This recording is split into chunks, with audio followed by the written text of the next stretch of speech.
Left back, you're terrific at serving the ball in the final third. Obviously, you're one of the best defenders this school has ever had. I'll never forget the save you made to save the game at UC Riverside last year, where in overtime, Randy jumps in front of the goal as Titouan had made a stop and was out of position, and this guy just hit you with a bullet right in the chest, and that kept the game 2-2, and that's how it ended.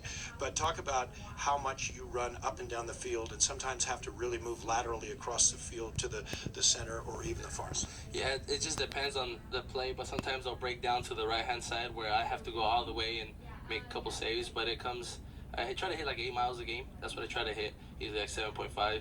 But it's hard because you have to go attack. You have to be like the third forward, and then you have to be the fourth defender, so it's hard. You have to balance it out. You have to try to attack. I always try to attack more than the guy I'm playing against, and I try to not let him do as much as well. So. Well, Big West Conference opener tonight, it begins the most important time of the season for the Gauchos because of the rough start UCSB got off to. But the conference, the North Division, has not played quite as well as the South Division this year. The South Division has 3 teams that have winning records. The North Division has 2 teams that are 500. So it is looking very much like a one-bid team from the Big West going to the NCAA, and that's the one that wins the Big West Conference tournament. So Tim has talked about having this team ready for Big West play, meaning if we have a loss, what are we going to take out of it? How are we going to get better? You feel you're ready? Yeah, I definitely think, like you said, the first 6 games were really tough on us. I don't feel like we fought for each other. I don't feel like we put in the miles, and I think we're getting great momentum into the games, and I think it should show by tonight.